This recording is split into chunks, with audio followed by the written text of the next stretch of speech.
This is a presentation from the 2013 Cannabis World Summit.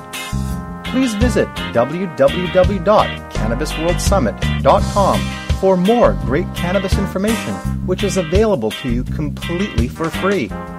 This information is being made available to you in part thanks to our sponsors. Please visit their websites to learn more about their excellent products and services.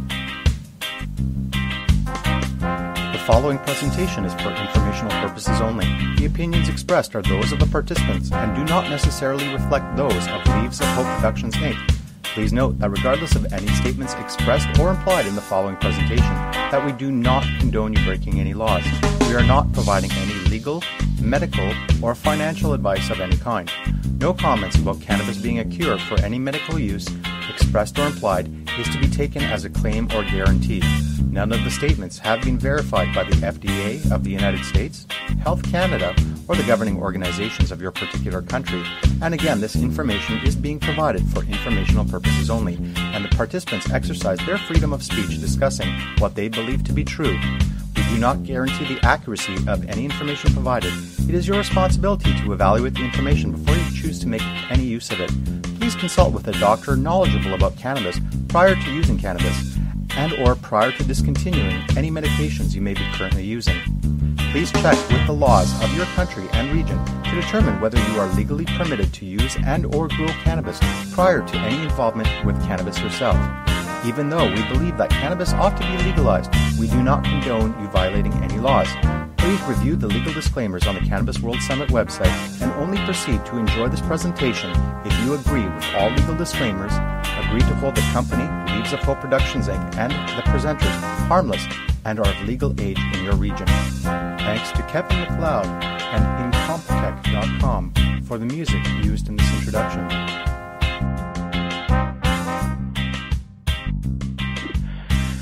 So I have Linus from vaporbrothers.com with us on the line today to inform us about vaporizing as well as their wonderful products, to discuss how to use them and, of course, how to benefit from them, particularly for medicinal cannabis users.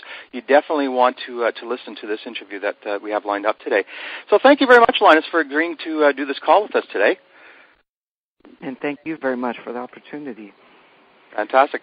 Well, before we get started talking about the vaporizers, can you just tell us a little bit about your company, how you got started and got into the business of providing vaporizers for medicinal users? Wow. Well, our company is a long story, but let me figure out how I can make this brief. We go back 14 years, if I count it right. We started in the winter of 1998 when we basically made our first vaporizer. At that time, the only vaporizers out were glass globes and heat guns. I think that was it. And there was a portable vaporizer out called the E-Terra at the time. I was an engineer, and my friend, vapor brother, not blood brother, but was an artist, and we would get together trying to figure out how to kind of get a bigger hit and also to save our materials, because being in school, we didn't have a lot of money. So we were trying to figure out how to stretch our supply, basically. Oh, okay. And I had, for the last couple of years, been making my own little pipes that had very small bowls. And my point was to try to get the temperature of burning down, because I realized that when you suck flame into herb, it disappears and you don't get that big of a hit.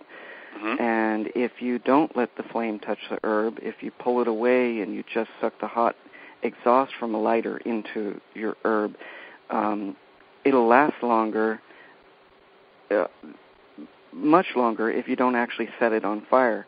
And so what we did was basically try to miniaturize that even farther and just not set the herb on fire at all. We were emulating vaporizers that were already out there, mm-hmm. but what we wanted to get was a good tasting hit, because there were no good tasting hits out there, except maybe the heat gun. Mm-hmm. With the heat gun, if you had enough herb, a lot of herb, and if you didn't mind inhaling from this huge, plasticky, chemical, like metal heat gun, that's meant for stripping paint, you could get these really huge hits. Well, anyway, we miniaturized that, and basically my friend and I, just innovating in his apartment, took apart a glass globe vaporizer, all the pieces apart. He put it back together in a different way, and floated a nugget of herb in a like a pipe that he connected to the heating element and drew air through it and got a hit. And I realized, being a mechanical engineer, what he was doing. The heating element was hollow, and the air that he was drawing was sucking into the heat element. It was getting very hot in there, coming out at about oven temperatures, 400, 500 degrees, actually.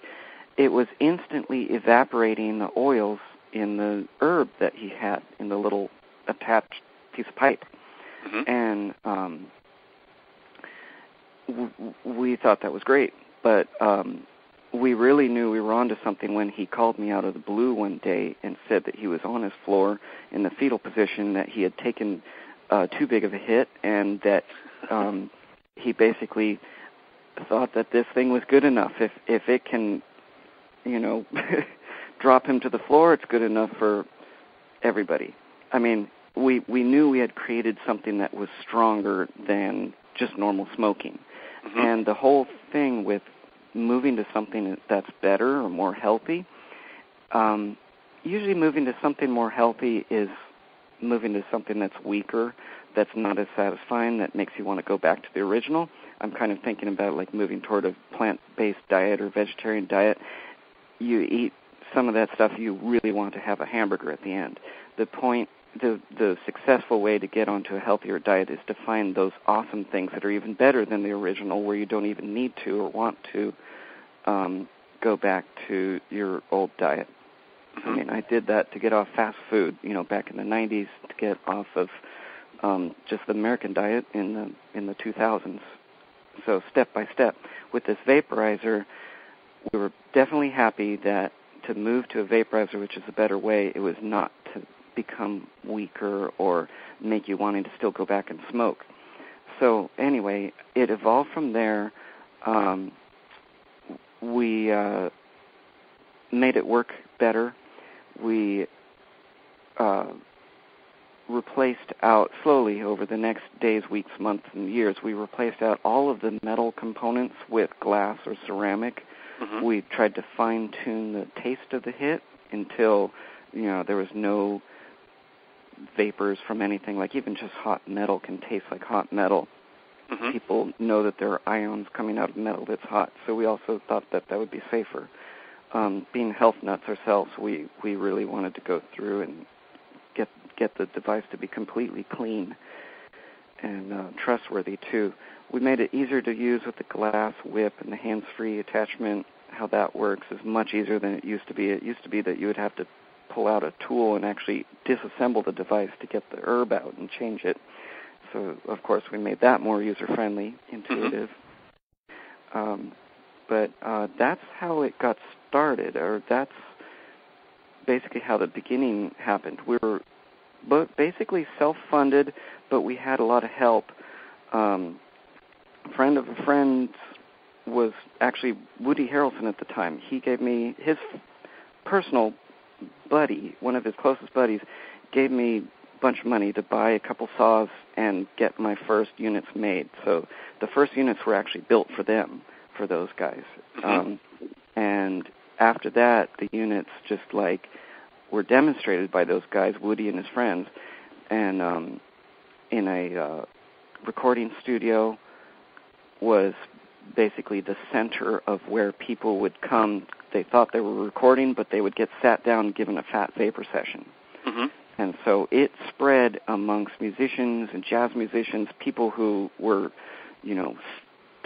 stolidly, I only smoke bongs. You sit them down with the vaporizer, they think nothing happened, but then they stand up and they fall down and, they realize it's good. Yeah, I have to say, for what it's worth, the Vapor Brothers box, I have to say I'm very impressed. You can hit it as lightly or as heavily as you want, and I can see that someone who customarily prefers a very strong hit from a bong, they won't be disappointed at all with the Vapor Brothers. I'd say they'll definitely be impressed as well. But for what it's worth, true.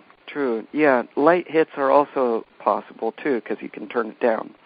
And you can pack less. We were, of course, just checking the high end to make sure it was good on that side. Actually, it's really good for light hits, too, because it's not as harsh as smoking. Yeah, it doesn't give you the same impact to your airstream as smoking does. So, Linus, of course, you mentioned that some people like heavy hits, and of course, you can take a nice heavy hit from the vaporizer directly. So, again, we just mentioned people who like using bongs or who are heavy dabbers, they might like that effect, particularly either medicinal users with strong needs or recreational users who like that types of effect. Now, I understand you can also connect a bong to your vaporizer. Can you talk a little bit about how does that work, and how does attaching a bong change the experience? Is it just simply an aesthetic thing, or is there an actual additional benefit? Just explain that to us, and how users might actually appreciate this additional attachment that you have available. Exactly. Well, actually, there are a few good points about it, and it's not just for heavy hitters, too. It's for light users also. What putting your vapor through water does is calms it down, cools it off, even though it's cool, makes it even cooler, makes it even more moist. For people who want that big heavy hit, they can attach our vaporizer using the little attachment we sell, several different ground glass or standard attachments that you can put it into your water pipe. They can pull a big water pipe-sized hit. It works really well with the vaporizer because, as I said before, the vaporizer likes airflow. It likes a medium to fast hit. And a bong, naturally, you will want to take a full hit of your lungs. Mm-hmm. Conversely, people who want their vapor to be not so harsh, because vapor can be strong, it's not destroyed by flame, and so therefore it can be very strong, very full of the active ingredient. So if people want to mellow that out a little bit, or they have sensitive lungs, through a water pipe is the best way to enjoy vapor. Now, bongs are usually tall, long tubes for taking large hits, yeah. But there are also bubblers, which are more like handheld, small, just water filtration devices. We call our bubblers hydrators, and they are designed specifically for vaporizing. Mm-hmm. First of all, a smoke bubbler doesn't need good airflow. It can have very small orifices inside. A smoke bubbler needs to hold a lot of water because the water becomes stinky, and a smoke bubbler needs to have excellent diffusion of very small bubbles to get that smoke to be less harsh and to get as much tar into the water as possible. Problem with bubblers, as found by the normal studies years back, is that bubblers actually grab as much or more THC from the air as they do tar. So you'll get less tar, but you'll also get less THC, meaning that you'll need to smoke more. It's kind of the light cigarette effect. Light cigarettes have less tobacco, so you smoke more, so you get dosed with more tobacco and chemicals. Anyway, back to our hydrators. They're purpose-built for vaporizing. We've kept the airflow nice and open with large orifices, really designing and policing the glass blowers so that they don't let the orifices become small. We had to retrain glass blowers to make this hydrator work well for the vaporizer. Mm-hmm. We also have less water volume. There's less water needed to make it bubble. Mm-hmm. So the thing, if it tips over, it doesn't really spill anything at all. Many of our hydrators are almost completely spill-proof. And also with less water, there's less filtering going on, so there's less THC being robbed from the airstream. It more like just gives you the effect of capturing particulates and making the vapor cooler and taste better, and it's great like that. There's some other key things about the hydrator that you can learn maybe through using it that makes it really good for use with vaporizers. Okay. Now, is this just so I'm clear here? Is this two separate products here? Because it sounds to me like you're talking about a bubbler hydrator in itself and something that you would attach directly to a bong. Am I understanding you correctly that you're talking about two different things, or is this the same thing that I'm just misunderstanding what you're saying? Two things, actually. The water pipe, or bong, as some people call them, we provide the connections that you can connect the whip into it. And so usually you would buy that piece yourself. We don't make them. And by the way, it's great if you use a brand new fresh piece of glass, because one that's been smoked through has that flavor for the rest of its life, and you can't clean that. So definitely try the vaporizer through brand new glass. You will get the most amazing taste you've ever had, I promise that. Now, what we do sell are the hydrators, which are the little handheld bubblers. And we have several models. We have ones that use glass on glass. We have we have three colors of kind of an old school colorful one that is spill proof. And then we have a bunch of our new, it's called the Clear Precision series. We've got ones with fixed down stems so that you don't have to worry about breaking your down stem. And when it's a vapor bubbler, you don't have to clean it anyway. It doesn't get dirty. So the fixed down stem really makes it simple. And we have others with removable down stems so that if you're using it especially with oils and extracts, you can harvest those from the inside really easy with the removable down stem. So we have about 6 models of hydrators that you can choose, from pretty cheap to medium cost. Nothing that's really expensive. Okay. Okay, so is that it, or? That's basically it as far as water filtering devices go, and of course all of them are on the website Vapor Warehouse, so you can see them and compare them. Of course, send us any questions to our support page if you want to know the differences between them. Okay. And, and you know what I should say? Yes? Our hydrator glass, it's all USA made from really high quality glass.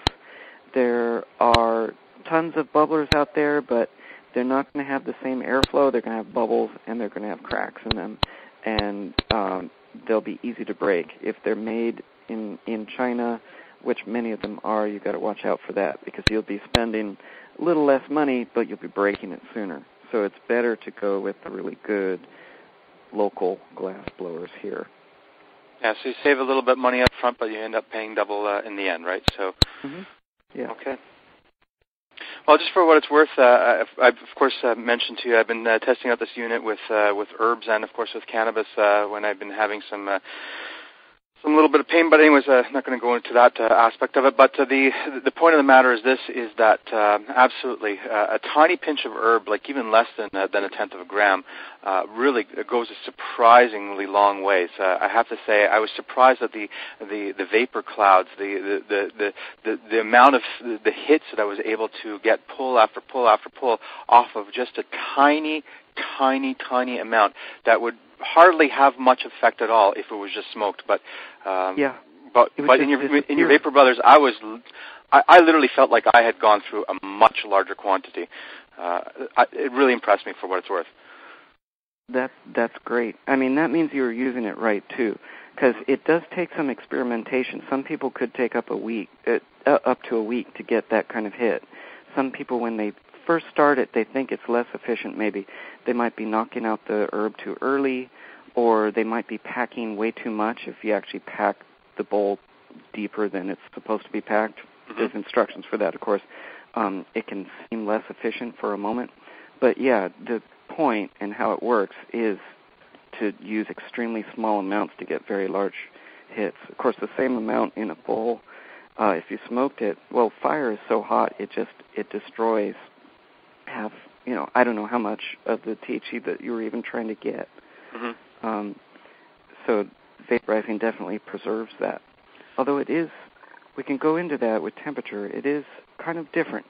I don't know, do you mind I talk about temperature with herbs? Yeah, no, absolutely. I definitely would like to discuss that because, of course, different active components vaporize at different temperatures as well. But before you go there, I just wanted to touch upon a couple of things. First of all, I think that story that you shared about your company history, that's absolutely fascinating. I knew that you were one of the originals, so to speak, but I didn't realize all the background that you shared about your story, and even the fact that you had Woody Harrelson involved in your early days. I think that's that's fantastic.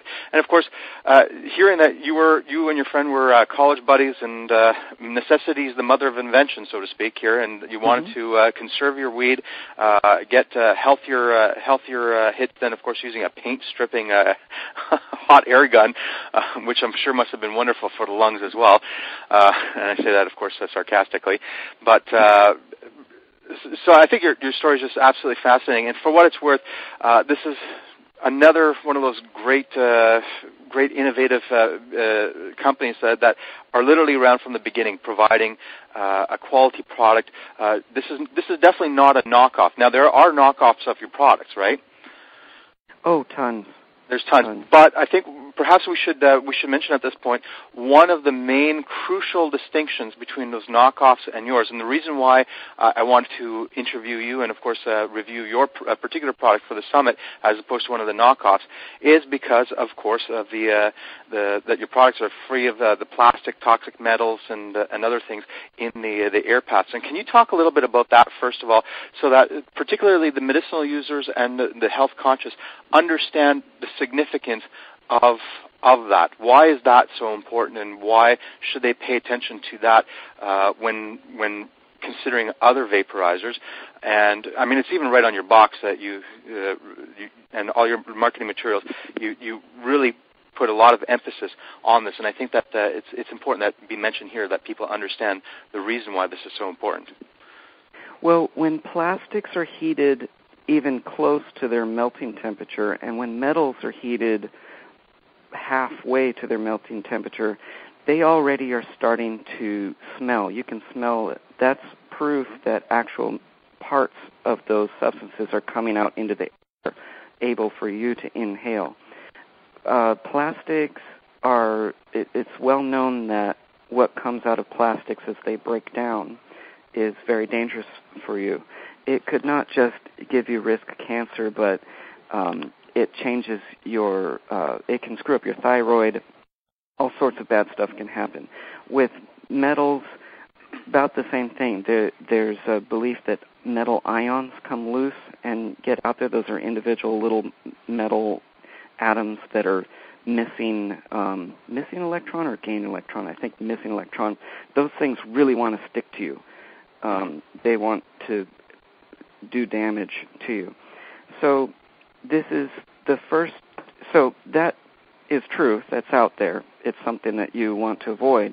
But this is about the first time in history or recent history that people are actually inhaling directly off metals that are this hot. So, for instance, the temperature of a vaporizer's heating element in our vaporizer or in knockoffs or in units that are not knockoffs, or like the heat gun, is between about 600 F and 1,000 F, 1,000 Fahrenheit, 500 C. Okay. And before this, I can't name any devices. You're 2 inches away from something that's that hot, and you're inhaling directly off of it. So no one's out there yet talking about the safety of that or testing it, except us. So we know we're touching on something that hasn't really been checked out totally. So our response is to make it as clean as humanly possible and use all sorts of tests, including off-site laboratories, to check the airstream to make sure nothing's in it. We just make sure that there's always something in everything, such as like background air includes acetone and toluene and all these things that might be coming out from the paint on your walls. You know, formaldehyde, tons of formaldehyde are in all our homes. Even our carpets off gas as well. What? Yeah, carpets, new car smell. Stuff that we love, of course, gas. new car smell. Anyway, we get our vaporizer down to below background levels of anything, so that you can be inhaling off your vaporizer one hit to last the rest of the year, and you won't, get risk for any kind of diseases. I don't have much more to say about. Okay, well that's perfect. So of course people should also look at their herbs. Okay, so of course you want to talk about herbs, but so bottom line is you've put a lot of thought, time, energy, research, and even testing of your equipment to ensure, as you yourself just put it, that your equipment off gases below environmental surrounding levels, so that this is a safe product for people to be using. So those who are, of course, considering vaporizing for health benefits might as well also consider this for the additional health benefits, that they're not ingesting other toxins that they might not necessarily want. So this is a reason why, of course, there's a lot of knockoffs. I don't want to be bad-mouthing other companies. However, some of the really cheap knockoffs, they're not really made with health consciousness in mind. They're just made for a product that can be quickly turned around and sold at the lowest price, and of course there could be all sorts of toxins in there. So just keep in mind, folks, you could find something that looks just like a Vapor Brothers out there for like a quarter of the price. However, think about it if you really, really want to be using that on a daily basis. For what it's worth, this is a quality product. You also have an outstanding warranty on your devices as well. Perhaps you should mention as well. So if it breaks down, it's definitely worth the price, is what I'm saying. And I, of course, don't own stock or anything in your company. So what I'm saying is just my honest opinion, not because I have a financial interest in this. And just for what it's worth, of course, you provided me a sample of your product because we requested it that you send it. But aside from that, that's pretty much where it stops, folks. So just so you know, this is not a paid advertisement. This is actually an authentic review of this fabulous product. So, of course, you wanted to talk about other herbs as well, or you were leading into that.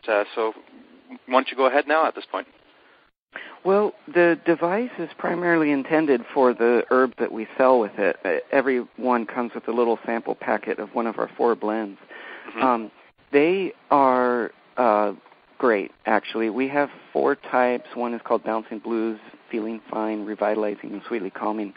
They can be found on our website, too. We also make them for the Magic Flight vaporizer. The Magic Flight website will sell all 4 of our blends, and they do a good job at packaging them and showing you what's good about them. The thing about these herbs is they're not they can be used for smoking, but they're not like spice. They're not like no hidden ingredients, basically. They include things such as Dalmatian sage, also eucalyptus, damiana, lemon balm, passion flower. These things are actually really good for you. When vaporized, they can have some good health effects. Of course, it's not checked by the FDA, not allowed to make claims. But when I use the stuff, it tends to clear up my lungs. For instance, the blends that include eucalyptus.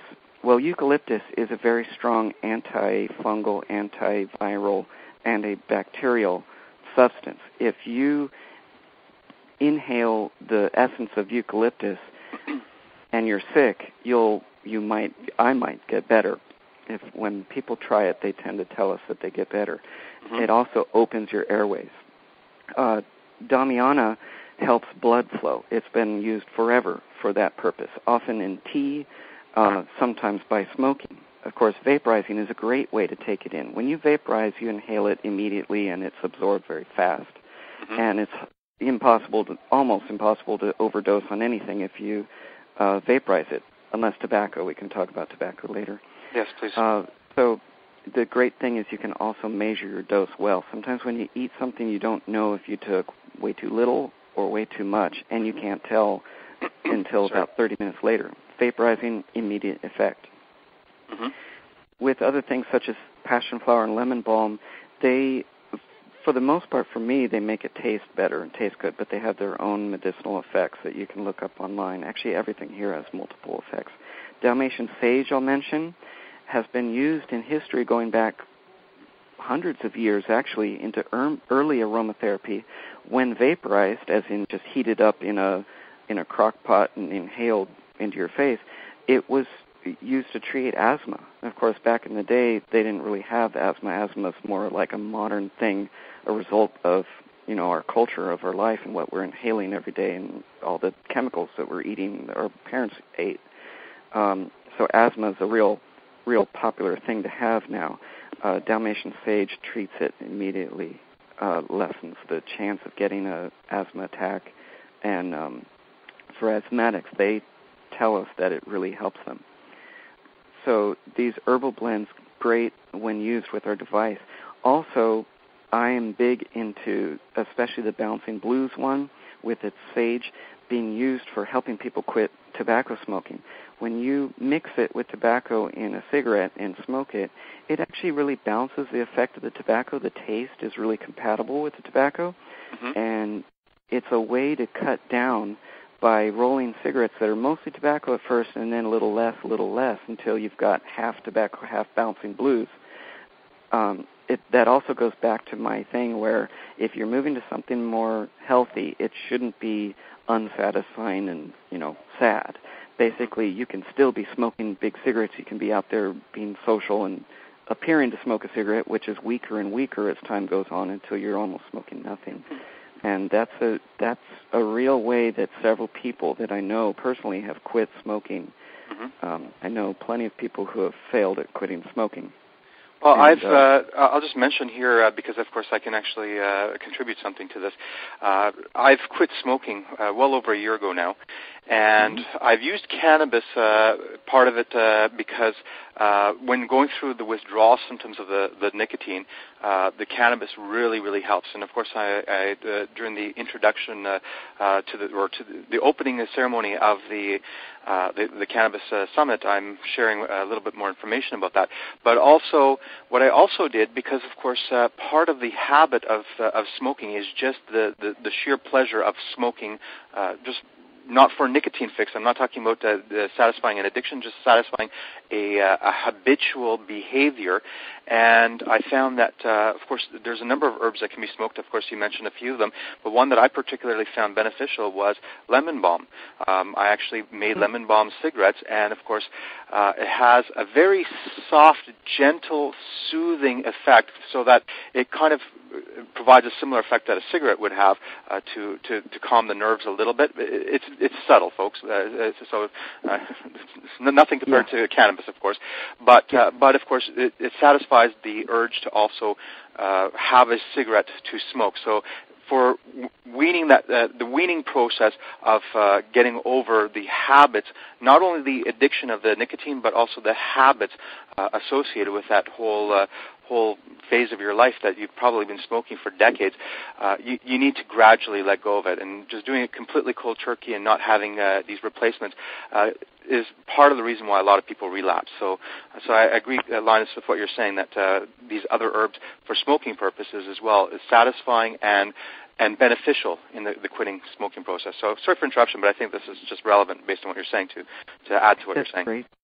Yeah, that's great to hear. I had similar experience also with those herbs.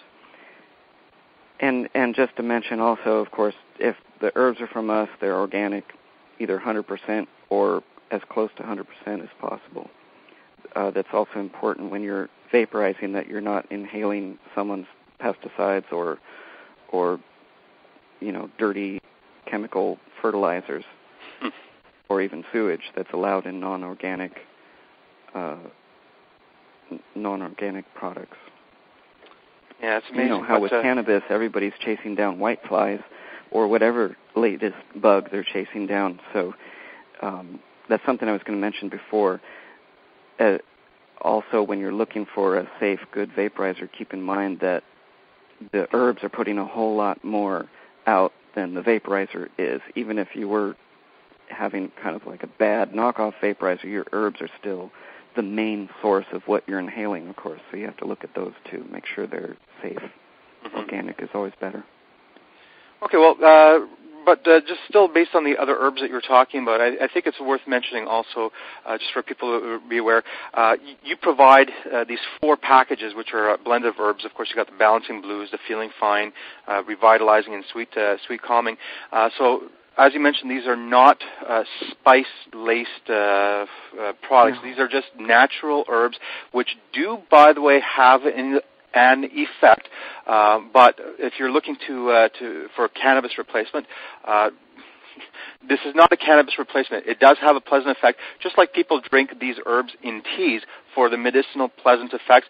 So if you're coming at it from the perspective of having an analog to the teas, and those types of effects, then you're coming at it the right perspective. So from the medicinal and beneficial aspects there, of course, as you mentioned, Linus, earlier, one of the advantages to vaporizing as opposed to a tea is that you can titrate your doses because when you drink a tea, you don't know if you drank too much or too little until about 30 to 90 minutes later once it kicks in. And also, of course, with the vaporizing, you get the effects relatively immediate within the next 5 minutes. It comes on, and of course you can enjoy it that way without the smoking of it as well. But there's a lot of benefits to herbs. So remember, cannabis is just one herb. There are millions of herbs on this planet, and many of them, not all of them, of course, but many of them are actually beneficial to humans, and some of them can actually be vaporized to good effect. So it's not just for getting a high or a stoned effect or a relaxation effect. There are other medicinal values to that as well, but for that, it would be better to speak with your doctor and, of course, research medical or herbal-related books and products to find out more about what these herbs are capable of. But Linus, so talking about, of course, the benefits of vaporizing, can you explain to our listeners, specifically using your Vapor Brothers box, how can you get the most out of it as a cannabis user? Of course, you mentioned that you can do light hits, you could do heavy hits. Of course, there are strategies. You can start off with the low temperatures and gradually increase it, or you can start off with a high temperature. Can you talk to us how to use your product from packing it with the herbs, using the whip, and all that sort of, so that someone who's never heard of a whip style vaporizer or your product can understand how it would be used and also understand how to use it correctly? Because, of course, at the start of the call, you mentioned that I was doing it correctly. However, sometimes it takes people up to a week to learn the techniques. Can you share those techniques with us so that we know how to use your vaporizer properly? Okay. Well, the first thing is to realize that that you'll be experimenting at first. Experimenting meaning you'll turn it up, and if that's too hot, you turn it down, and if that's too cold, you'll turn it up again. That kind of trial and error. You need to be able to determine if it was too hot or not by looking at the herbs or by looking at the vapor cloud. But let me start with how you pack it. The best way to pack it is to grind up your herbs with a hand grinder. If you don't have a grinder, you should use scissors or your fingers to break them up. You want the air going evenly through your herb mixture. The air will not go through the middle of the bud, too well, so you want to break it to pieces. Increase the surface herb area. That is dried out is fine, even better. Herb that is totally wet and new, you have to work a little harder to break that up. Next thing you do is, with the vaporizer turned on for about 10 minutes, it takes to heat up, 5 minutes really, but let it heat up for 10 minutes with the knob in the 12 o'clock position.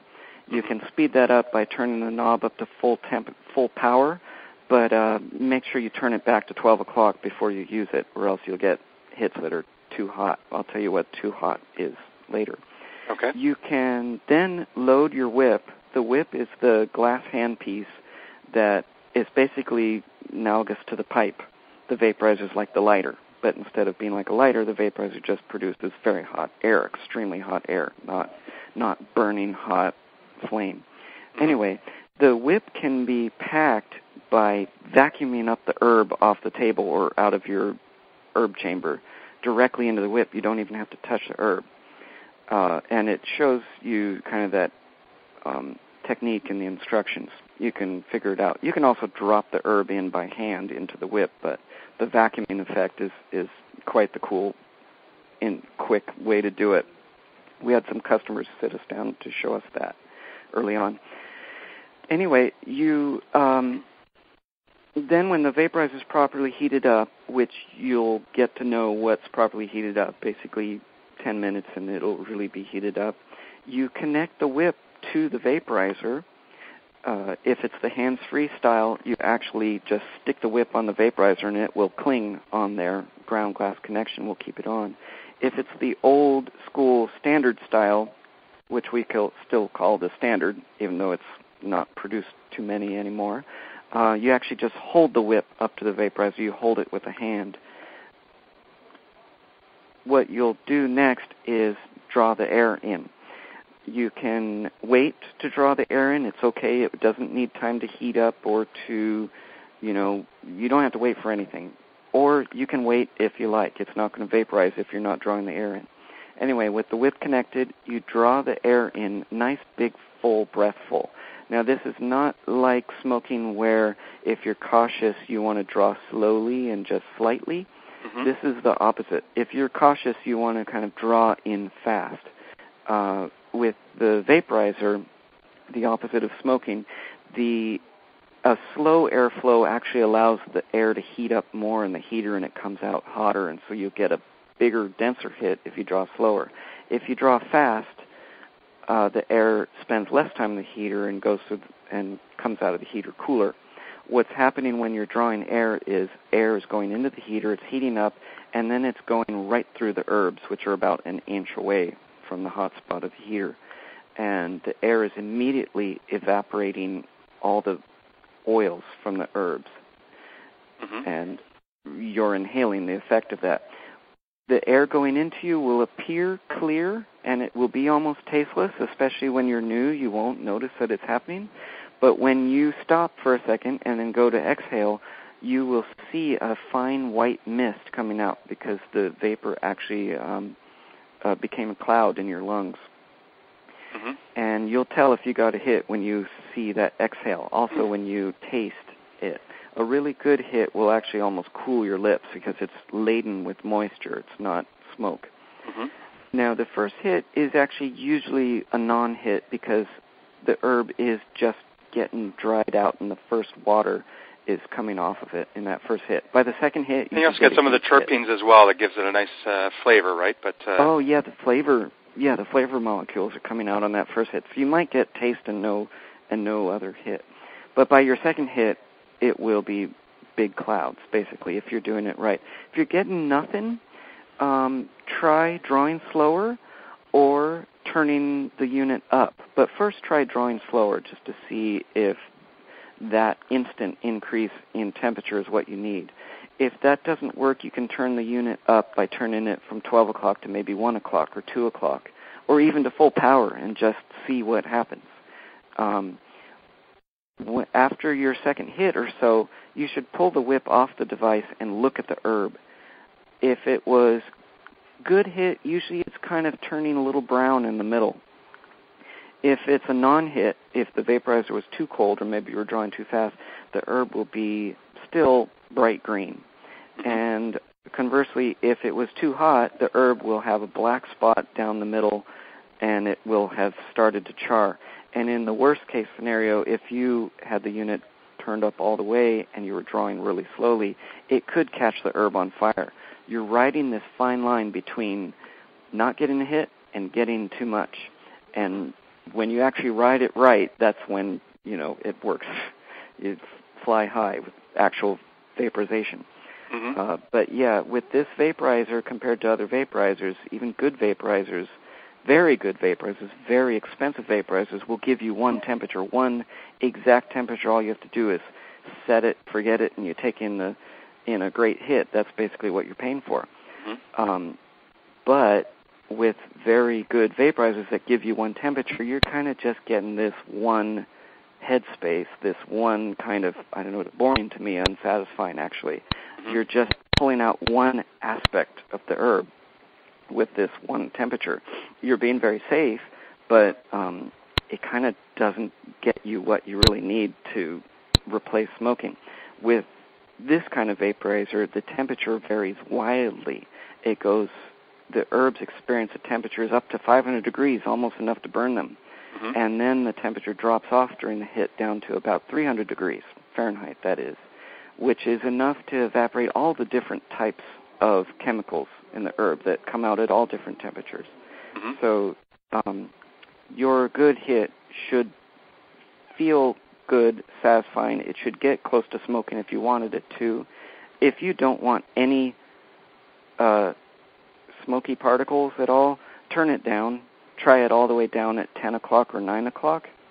I should have said that from the beginning, actually. 12 o'clock is the setting that satisfies the bulk, the middle of the bell curve. I would sort of agree from my experimentation with the device with what you're saying as well. Okay. Yeah, if you're really cautious or want the true vapor, as in no smoke particles at all, just a beautiful vapor hit that just tastes cool and natural, yeah, try your vaporizer down at 9 o'clock instead to start.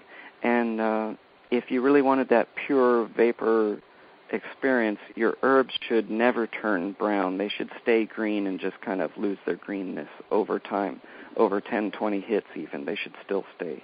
Interesting. Okay. Pretty green. You can stir you can stir your herbs up a couple hits in too, and that will really break them open and expose more of them to the air. Well, I think you said a couple of interesting things that need to be sort of reiterated and discussed a little bit further.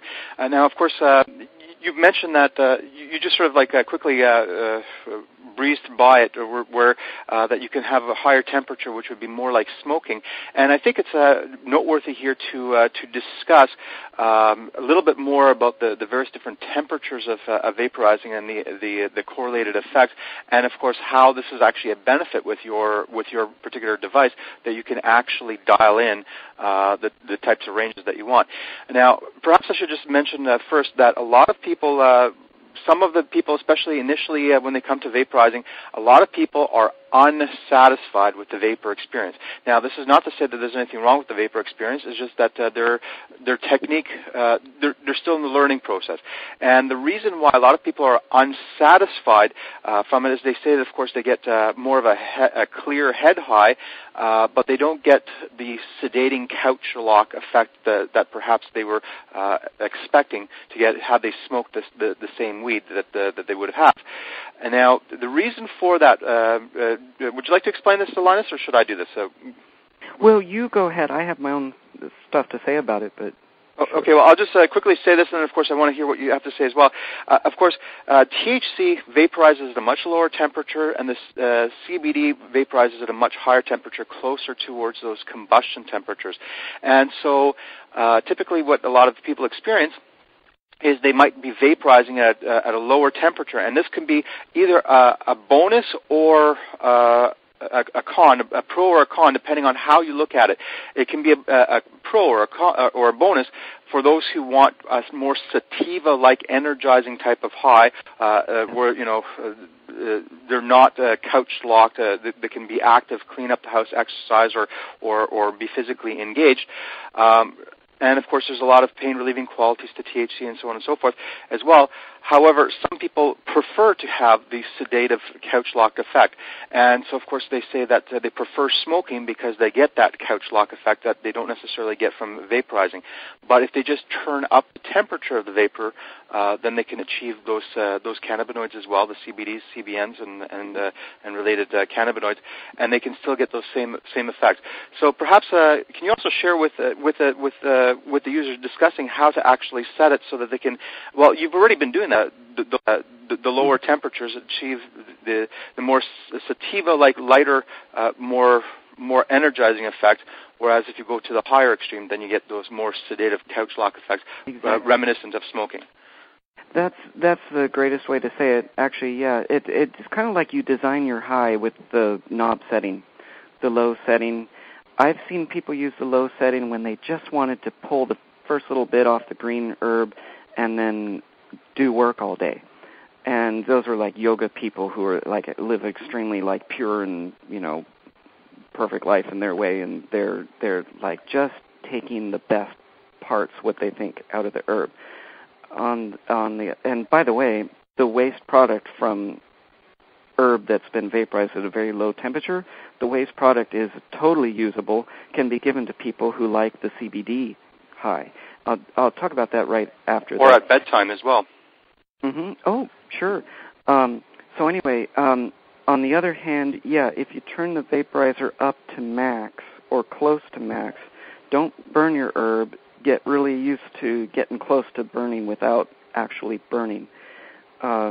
That will let go more CBDs, and you'll have more of the couch lock effect. That's a great term for it. Also, just for pain management, that is great. And also, if you feel like vaporizers are not strong enough and don't satisfy you, the higher temperature will definitely get way closer to satisfying you because it's closer to smoking. It's not setting the whole plant on fire. You're not inhaling all of that burning cellulose. It's just getting close to that. It's charring the herbs, but the herbs are still there.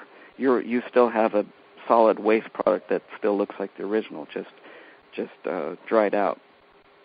I'm not a cannabis expert, but I also notice that herb needs heat to generate some of those psychoactive effects. If you just take green herb and eat it, it doesn't give you all the effects that if you took that herb, cooked it in butter, and then ate it. That gives you a whole different effects. Mm-hmm. I actually like to take the waste product of the vaporizer. We call it revape. Other people call it, I don't remember what they call it. It's also called ABV, after been vaped. People call it different things. I don't know. We call it revape because we used to stuff it back into the vaporizer when we ran out and try to vaporize it again at a higher temperature, and it totally works. Mm-hmm. You can also roll it into a spliff, and it's the best tasting stuff, and that definitely will get the couch lock effects out of it. You can give it away. Some of my friends give it away as like charity. And you can even also eat it or use it in medicinal edibles afterwards because it's already been decarboxylated just by being in the vaporizer. The heat decarbs it, and so it makes it activated, as you were alluding to earlier. But folks, listen to what we're saying here. Okay, think about it. You can take, let's just say, half a gram of herb, and you could probably smoke it in one session. Or you could take half a gram of herb and smoke it across maybe like 5 sessions to enjoy a THC high. And then you can then take the remnants of that and roll it in a joint and have a nice sedating couch lock smoke. Or you can revape it a few times again, or you can also eat it. So rather than just having one session, one experience, you can actually I've actually, myself and many other people that I've spoken to say essentially the same thing, particularly for those who are lighter smokers, recreational or just lower medicinal users who don't need that much for pain control. It's astounding how long a gram can last you if you use it in an efficient manner in a vaporizer. You can actually re-hit it multiple times and still get amazing effects from it compared to smoking. It's been said as well, for what it's worth, if you were facing the choice of either buying an ounce of herb or half an ounce of herb and a vaporizer, I think it's a no-brainer. Linus, would you agree? Get a vaporizer and half the amount of herb because it'll last like it's an ounce and a half in equivalency. Yeah, I agree totally, and it's like using the whole animal. It's like it's not just one use. I like how you describe that too. I'm glad you like it, and feel free to use that analogy if you find that beneficial. But anyways, so of course, so you can utilize the herbs as we've been discussing multiple times, and of course, you can really dial in the type of experience that you want. So of course, as we discussed, you can mimic a little bit more of a sativa head high. Like you said, people who are doing yoga or more on the go, they prefer that type. For evening, nighttime medication, you might want something that's on the higher end of the spectrum to get the more sedative pain relieving qualities. You also mentioned, of course, you can start with just a tiny pinch of herb, or of course, for those of you who are very high tolerance users, you can really pack the whip with a not too tight, so of course restricting the airflow, and put that up on high. Man, you're going to be blowing out huge clouds, and of course that will hit you hard. So I think that your device overall can literally be said that it's suitable for just about any user chasing any kind of experience. The only drawback to your product is the fact that it's only good for home use.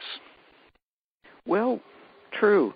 These big hits are only available at home, really. But everybody's been bugging us for, like, most of our history, going back to 2000, to please come out with a handheld.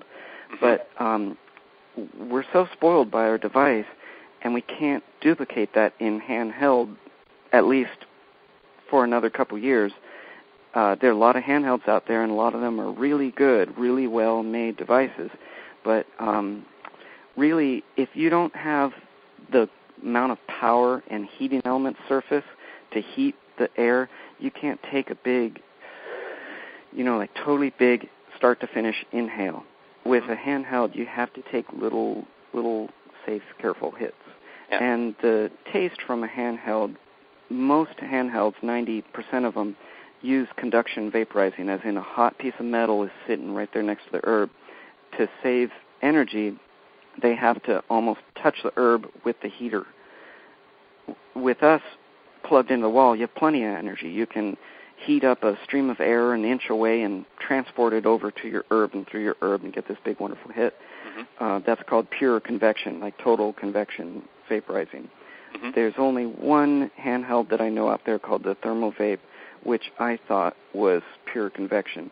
And it still is little hits, and they taste like metal because it is metal inside, although they have come out with a ceramic one that I'm really excited to try. Mm-hmm. If you can pay for it, it's American-made, it's awesome. But if you can pay the high price, you can possibly get good hits on the go. I've yet to try that device. But vaporizer portable, we've taken it everywhere. I mean, with an inverter, you plug it into your car. Mm-hmm. Personally, the vaporizing high is very compatible with long distances because it's not the instant high and crash of smoking. Mm-hmm. It's kind of like, I drink yerba mate tea. People who know yerba mate tea versus coffee, it keeps you awake for a really long time and doesn't let you down at the end. With coffee, I get the jitters. Sky high and then I fall asleep immediately. With vaporizing versus smoking, the vaporizing really takes care of you for a long period of time. You can keep vaporizing to get, keep the effect up, and it lets you down very gradually and slowly compared to smoking. So where I was sort of leading into that was, of course, I think it's obvious from our discussion that we both agree that your Vapor Brothers desktop model, it's absolutely fantastic. For a desktop whip vaporizer, it produces outstanding vapor quality. You have literally the flexibility of dialing in whatever experience that you want with the cannabis that you have. From light to heavy, light hits to heavy hits, sativa to a very stony. You literally can do whatever you want with this device, and it's fantastic in that respect. However, of course, the only drawback is, of course, that it's a desktop model that can only stay at home. But of course, you're coming out with a new product line that I think that a lot of people, particularly the medicinal users who are on the go, would find beneficial to know more about. Can you talk more about the pen? Our vape pen. Yes. Well, portables. We finally gave in and realized two realities. One is people are not vaping at home so much; they do want to vape on the go. And so the portable, of course, is here to stay, and that's where we'll eventually go, but that's also what is the fact of life right now. The other fact of life is we can't make the perfect portable. It's not going to be ceramic and glass yet, only on the inside. It's going to have to contain some metal for now to get the heat out and to be efficient and stuff like that. Mm-hmm. So if it's metal, it just needs to be really clean metal, stainless steel, not some disgusting, copper alloy or something like that. So anyway, what we did was, instead of trying to reinvent the wheel, we went and found the original vape pen manufacturer, the guy who first made a vape pen, and he calls his unit Vape Pen, V-A-P-E, pen.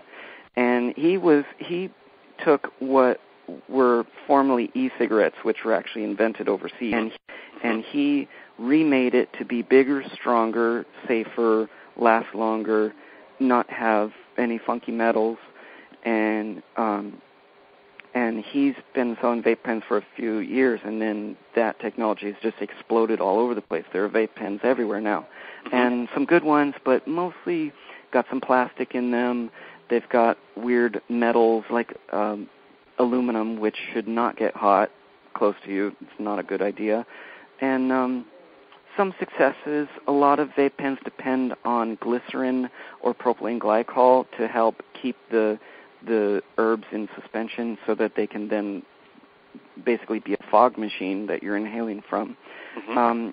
He innovated it basically straight to where you can just take waxes and oils and put it directly into the unit. So what we did was teamed up with him, got his latest device, which is the direct dabbing method. He calls it the dabbler. And we got behind it, checked him out totally, and put our warranty on it. Basically, we're backing it with our own warranty and our own customer service. We're doing a lot for this unit. We also developed it a little bit to help show people what it's good for, how to use it, give feedback to the manufacturer, and so he's constantly coming out with newer and newer versions as we get it. We launched it. We sold our stock in like 3 hours. So we got some more stock, and we sold that, and now we're waiting for more stock. So we're going to be ramping it up. It's going to be out of stock here and there, but as people start to like it, we'll be able to meet the demand. I can talk more about how it's made, or would you like to know more? Well, I think more from the perspective of the user experience. I perceive that that this would probably be of primary benefit to the medicinal users who need to have a good concentrate with them wherever they go, if they're going somewhere that they can have access to, of course, legally. Or implied legally anyhow. The point of the matter is that this is, of course, a concentrate. So, for example, someone with a skillet, for example, who's already dabbing, they might find that this would be sort of something that's less conspicuous than taking a blowtorch to some titanium plate out in public. This, of course, looks very much just like a standard e-cigarette. So it's very incognito in that respect. It's stealthy from the appearance that you're not doing anything too unusual, and so people can medicate wherever they are. So talk about what types of concentrates would people be using with this. Of course, you mentioned that this is not like the e-cigarettes, which is using propylene glycol or the vegetable glycerin as a medium. You're talking about pure hash oils, sort of like essentially like dabbing, but in an e-cigarette style dabbing. Is that exactly? Now it's dabbing, yeah. I was going to say earlier and forgot, the other fact that we had to realize was that the world is going toward extracts and concentrates, and they're starting to call our beloved herb flowers. Do you do flowers or oils? And most of the country is still in flowers land, and that's what we prefer, and that's wonderful. But we had to realize that people are now using oils, extracts, all sorts of really interesting things extracted by butane in most cases, but also extracted by new ways such as carbon dioxide, or even I've even heard of liquid nitrogen being used. Anyway, works best for the purest concentrates, such as ones that you can see through, that are solid at room temperature but turn to liquid if you heated them up even with your hand. But it also works for all waxes and what people call oils. Actual liquid oils, it would work for, but they drip, and they're not that common anymore, actually. If you go to a dispensary in California, you will find all sorts of what they call earwax, like kind of gummy, solid-ish, but turns to a pure liquid if heated, and that's what it's best for. It would be great if it also worked for leaf matter for flowers, but not yet. That takes a lot more technology to work with leaf matter and make that taste good. Now, so, yeah, would it work with something like Kif? Because Kif is sort of like halfway to oil and halfway leaf matter. Well, you understand, it's not a completely pure oil. So would Kif work with this product, or would someone really need to be dealing with a pure concentrate?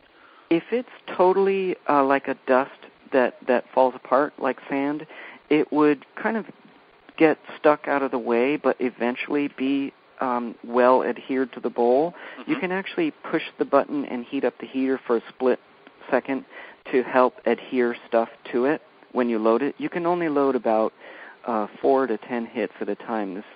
It's definitely dabbing and not a long involved loading process. It takes only a second, though, to load it. Okay. If the keef is connected and if it holds together, that's great. That's perfect. You take a big chunk of it, you put it over the heater, you push the button for a second, and it will settle down onto the heater and melt into the heater and be ready for you. Okay. Now, just for what it's worth, folks, I also interviewed Cade Stone from LabWorks Skillet.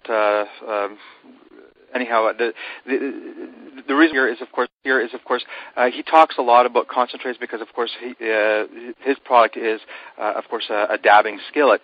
And part of the interview, we also discuss a lot about how to produce and prepare concentrates that are appropriate for dabbing purposes. So I would imagine that what we discussed in that interview, you can look for the interview with Cade Stone from LabWorks Skillet to learn more about the concentrates that you can also use with the product that we're discussing right now. So I hope you don't mind me mentioning that. That sounds good. No, I'm definitely not the expert here with these materials. Only with the materials and the methods and the technology. The vape pen guy, though, the guy that we teamed up with, he's been in oils since before any of us heard about it. So he's a great person to ask. I'll be learning more from him over time, I'm sure. Okay. That's fantastic. So speaking of oils as well, so I realized that in the previous one we completely skipped over the essential oil diffuser, and I'd like to talk about that. But I just want to quickly recap since now we're sort of deviating from the cannabis discussion here and just going on to a sort of a tangent subject. So of course, we've been discussing today Vapor Brothers, and of course, the primary model is this wonderful box that's so versatile. Obviously, from this interview, I'm personally enamored with it. I think it's a fantastic product, and I think that particularly for medicinal users, I think this is definitely something that is a definite win that they should be considering. And of course, for the portability factor, of course, now Vapor Brothers has just been introducing a new product line, which is a vaporizer pen that uses these concentrates. Looks just like an e-cigarette. It's rather inconspicuous in public, and it's definitely something worth checking out. By the way, Linus, can you send me one of those? What I'll do is I'll do a quick review with that, and I'll include that in the what's it called? The reviews on smoking and vaporizing devices as well, so that people can also have that as one of the options to consider for the types of devices that they can be using. And sure, I'd like that because it gets a big hit and takes no time. You don't have to wait for loading or wait for the stuff to drip down. And for us to like it, needs to really give you an instant good, skillet hit, basically. Now, just one last question about that before we move on to the essential oil diffuser. Like a skillet hit, you pretty much have to load a skillet with a dabber each time. Is this like an e-cigarette that it has a cartridge or a reservoir, or do you need to literally load a dab each time before you use it? You load a large dab, and the heater will bubble away over time. And when I load it, I get about 10 hits. Some pros will only get like 4 hits. Other pros will load so much that it lasts for a long time. And then as the stuff kind of melts down into the bowl, you can actually milk it all day for someone who doesn't need huge hits. But for most people, 4 to 10 hits. So you are kind of loading it all the time. But you're making up for that as far as getting big hits immediately. That's what it's for, basically. Okay, so this would be a great alternative for on-the-go portable because, like, for example, another portable, I think another great portable is actually the Magic Flight Launch Box, and you mentioned that you also produce herbs for that company as well. That's a fantastic product for what it is. It's another product that I think the world of, actually, but for what it's worth, every product has its specific pros and cons and its specific feature sets that will appeal to certain people for specific needs. And where, of course, the Magic Flight Box excels at is its portability. However, it's not known for giving these massive hits. If you need if you really wanted to get like a very strong high effect, you would need to take a lot of puffs to achieve that. And of course, it is doable. But what you're saying with this, for people with high tolerance or strong medicinal needs, this vape pen would give you sort of like a one-hit wonder, where you get pretty much what you need from that one hit. Is that more or less true? What I'm saying? 10-hit wonder. 10-hit wonder. Okay. No, but I mean one hit like that. It's a strong hit. The one hit is a strong hit. So, like contrasting, for example, to Magic Flight Box. So this, by the way, this is not a negative comparison here. This is just because how you look at things can be either a positive advantage or a disadvantage depending on your perspective. But for example, compared to a Magic Flight Box, you might need to take, for example, 5 or 6 puffs to get the equivalent of like one dab, more or less. I would agree with that. With Magic Flight, it's basically the strongest hit that you're going to get from a portable in these years until someone figures out more. Magic Flight actually is really interesting how they do it, though. I was able to be in on when they were first making. They made so many prototypes. I saw version like 60, and like the one that they sell now is like up to version 80. They went through so many different ideas, but it's really interesting. It draws a huge amount of power from that little battery.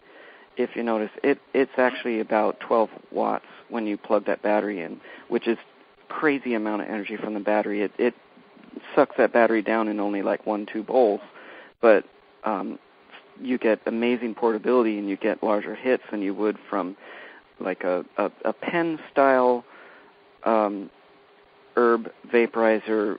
Will be really weak, tiny hits compared to the Magic Flight because they're trying to make that battery last. A tiny little battery trying to make it last means tiny, tiny, tiny little hits, which work. But yeah, Magic Flight was definitely good for that. It's interesting that they don't have a heating element that heats air that goes through the herb. The actual screen that the herb sits on, electricity courses through the screen, making the screen hot. And it's a kind of combination conduction and convection effect. The herb that's touching the screen will get hot, and the air that's going through the screen gets heated as it goes through. So it's really interesting how simple they made that. Well, first of all, I apologize to you for bringing up other companies in discussion, but I'm actually appreciating the fact that you are openly discussing the positives of other companies as well. So. Oh, definitely. Well, they're Burning Man friends, so we give them props wherever we can. Their friends make really amazing stuff at that festival. I'll go into that at another time, but they're really crazy, awesome people from down south from us. But yeah, I could talk about knockoffs and competitors and stuff and tell you the good and bad of a lot of things. Well, I would appreciate that, but I think we'll stay away from that in the sense that Perhaps you could mention some of the negatives of cheap knockoffs without necessarily mentioning any brands. One of the things that I'm striving to do with the summit is, of course, to be fair and sort of Switzerland neutral, because don't want to be coming across offensive. I want to be providing valuable information, if you understand what I'm saying. I can do that, but if I say something positive, you mind I mention the brand? Sure, absolutely. And by the way, for what it's worth, the fact that you're willing to do that, I think that shows a lot about your character, that you're actually willing to talk about competing companies and share your time and, of course, your knowledge and say positive things. So I think that actually, I've been impressed with Vapor Brothers. Just everything that in my previous research about your company has always left me with a good positive feeling about your company, that you guys are on the right track, creating good quality products, safe products. And of course, talking with you, I get a more of a sense of your character. And of course, what you just said, I think, adds to that. So please tell us about the pros and cons of some of these knockoffs and types of competing products.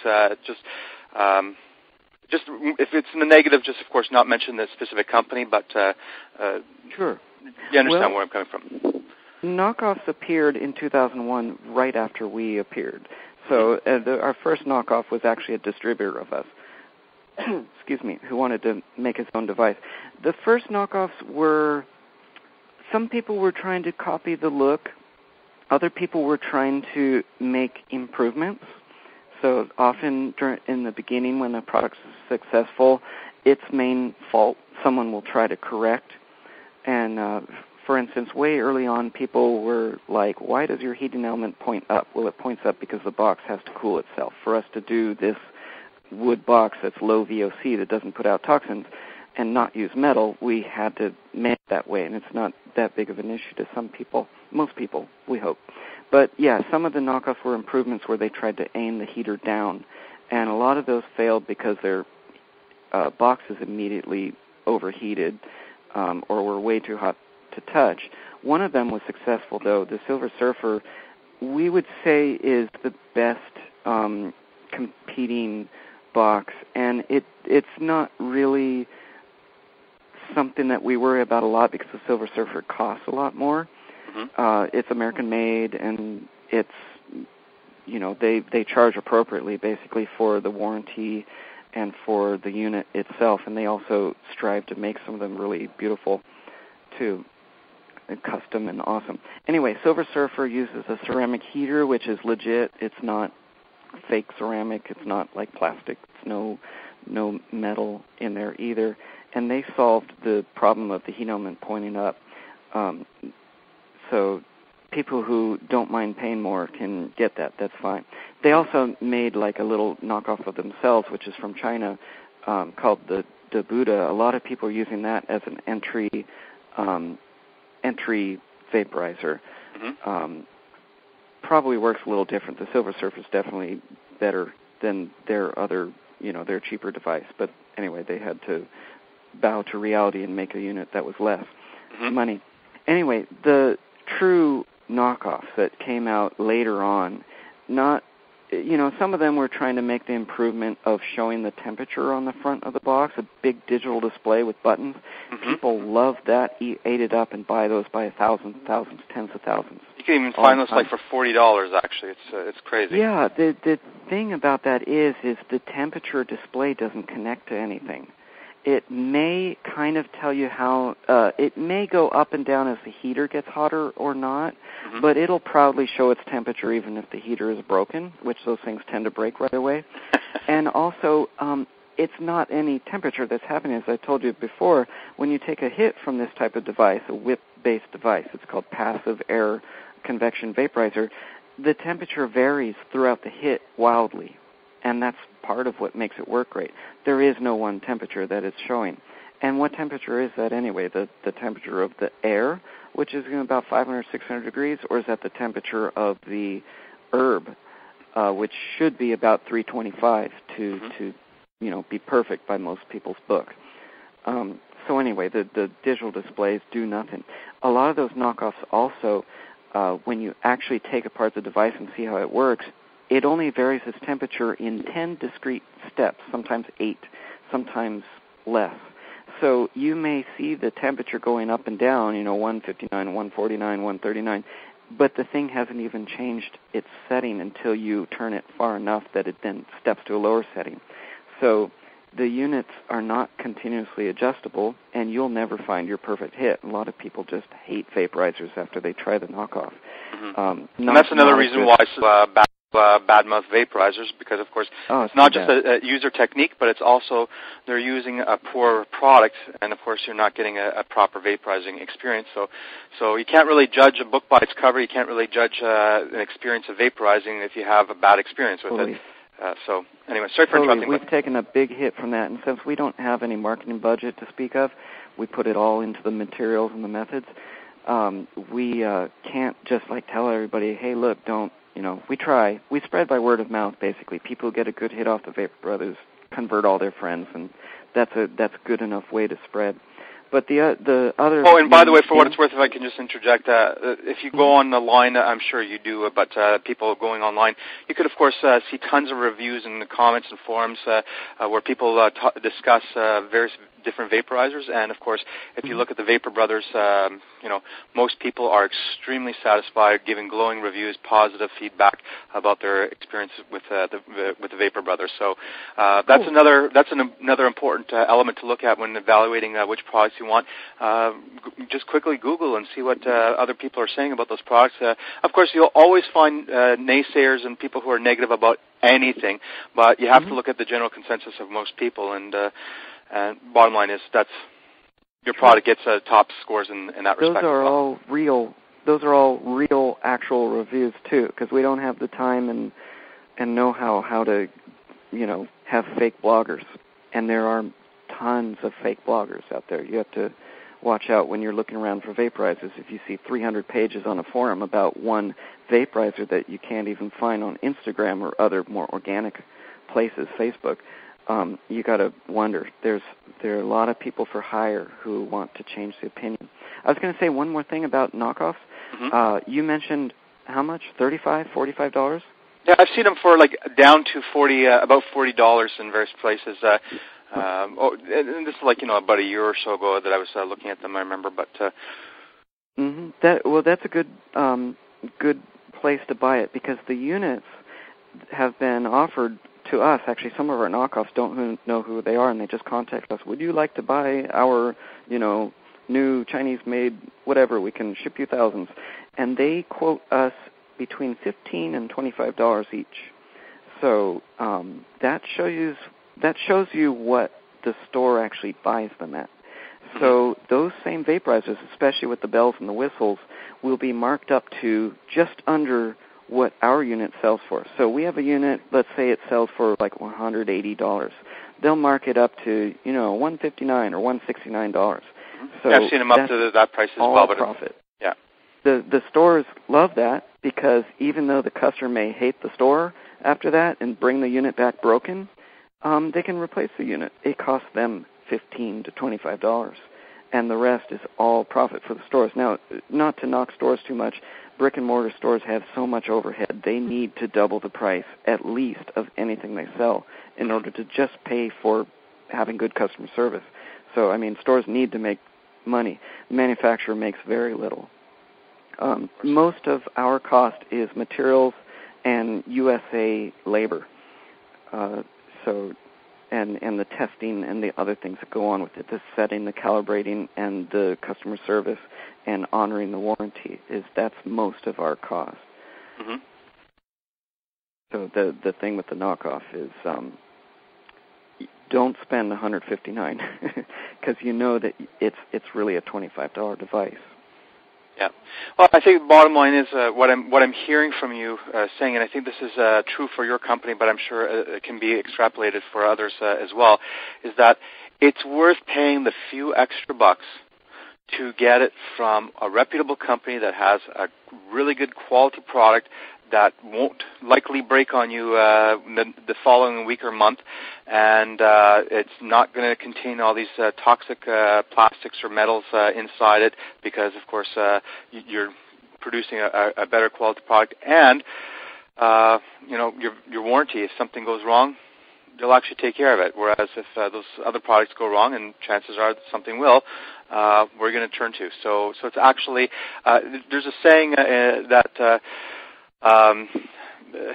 dogs eat sheep meat is a European saying, but the implications of that is that sometimes or perhaps a better analogy would have been that you save money, but in the long run you'll pay more, because in the long run you'll be dissatisfied with it and you'll end up buying that better quality product anyways. If you bought it, paid the few extra bucks up front, you would have ended up saving the money that you wasted on the other junk that you might have disposed of. Now, I'd say still, they'll be smart. Don't pay $250 for something that doesn't work either. So you've got to watch out, too. Right. We price our vaporizer really low, as mid-priced as possible, because I really want this for the common man. It's not supposed to be a high-end device. It's just high-end because we didn't want any toxins. We don't want it to break, and we want a good warranty. But otherwise, and we want it to work well. But otherwise, you can definitely spend $250, $350, or up to $600 on a vaporizer that is also not satisfying. So beware. You got to look up, recommendations, or better yet, just be schooled by a friend who already has a unit and see if you like it that way. Mm-hmm. Another thing that you kind of touched upon, that I wasn't planning on discussing this during the interview. However, this is actually something that I think is definitely worth a quick discussion. You touched upon, of course, digital displays.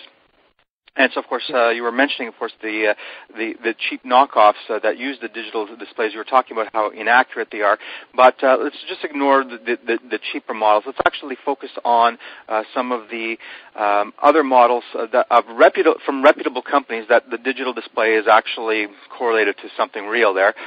So one of the things that I initially bought into over a year ago, I was thinking, these digital display models, of course, they must be superior because you can dial in the temperature that you want and get the CBDs, or just get the sativa-like lower highs from the lower temperatures. You can actually do all that sort of thing.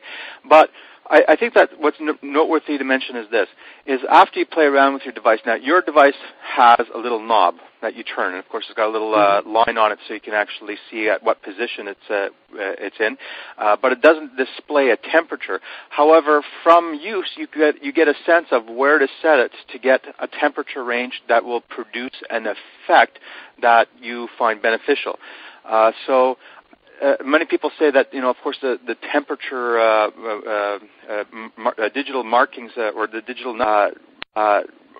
if they're not necessarily accurate, but it's not really relevant, because you'll get the sense of where to set it, even with an analog like yours, to get the effect that you want. So for what it's worth, the reason I'm saying this is I bought into the belief previously that the digital displays are superior and it's worth paying the extra few bucks. But perhaps you can share your thoughts on, is it really that much of an advantage, or can an analog, as I'm sort of implying here, be just as good? Well, with a passive convection with style vaporizer such as ours, temperature doesn't mean much because it varies so much during the hit.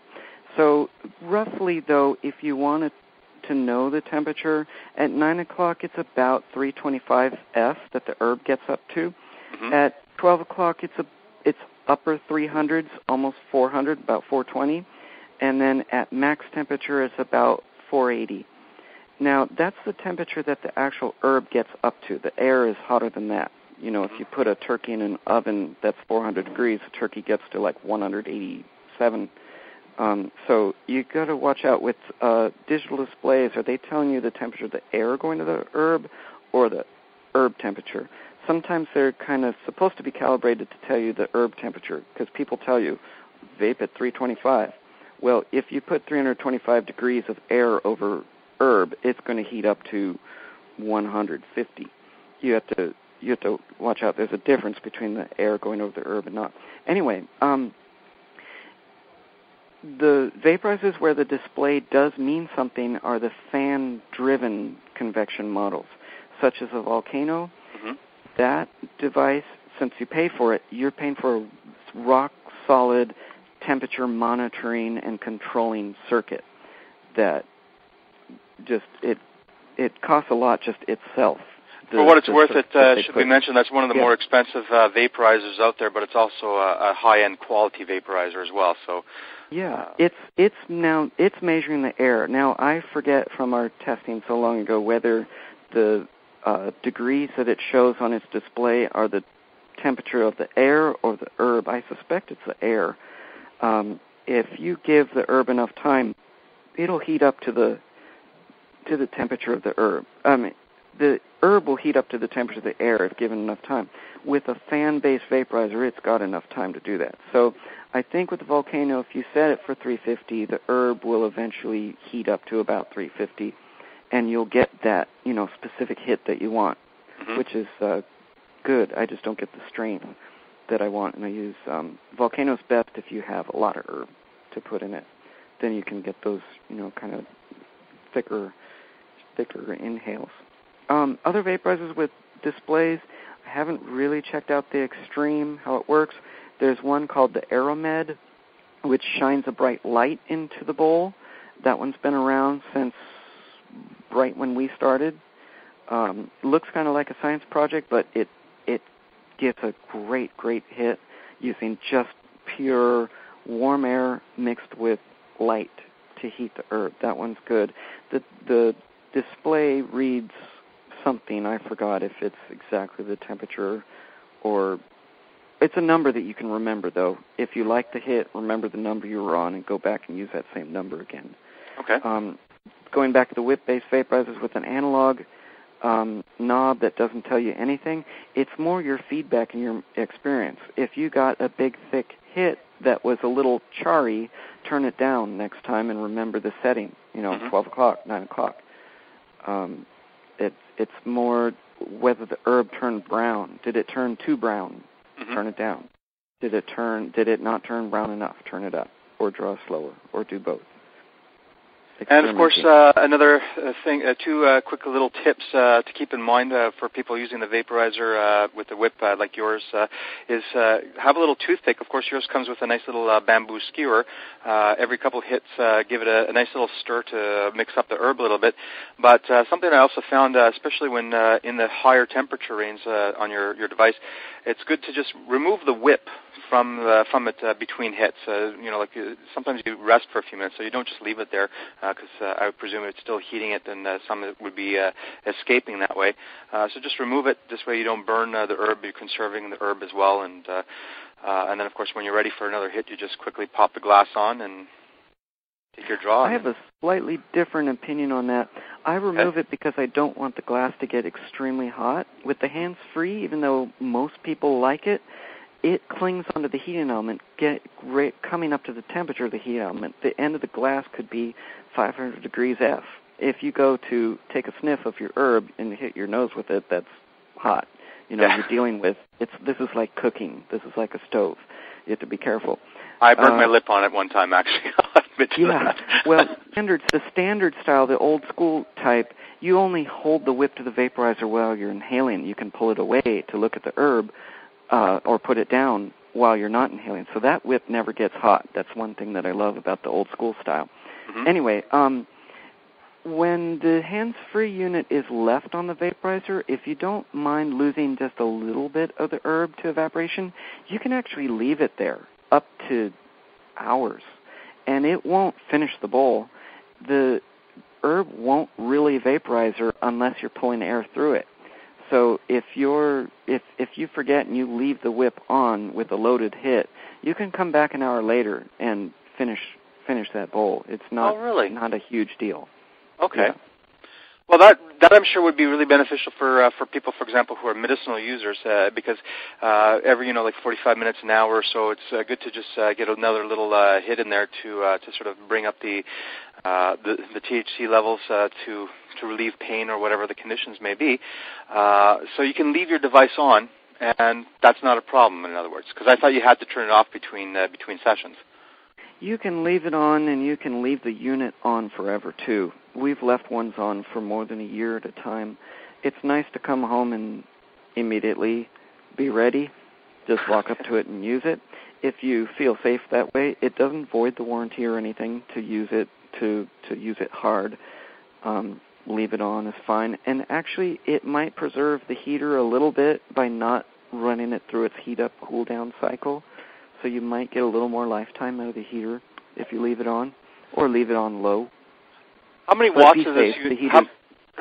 Of course, be safe, but how many watts is this unit? Just thinking, if you're leaving it on 24 hours a day, like how many watts would this power would this be drawing? 30 watts. 30 watts? 30 watts, which is a small light bulb. Okay, so that's sort of like a general rule of thumb is just for ballparking purposes, about 10 cents a watt per month if something's on 24 hours a day. So that'd be like about $3 of electricity a month, maybe a bit less for someone leaving on 24/7. Good rule of thumb. Okay, well. I'll make a note of that. 10 cents per watt per month. Well, I'm basing that on the Canadian prices approximately. I'm not sure how it is in the States, and I'm sure your energy charges are probably a little bit more conservative than ours. So it varies widely, actually. Oh, does it? Yeah. Okay. Well, as a general rule of thumb, that's just an easy way to just get a ballpark guesstimate.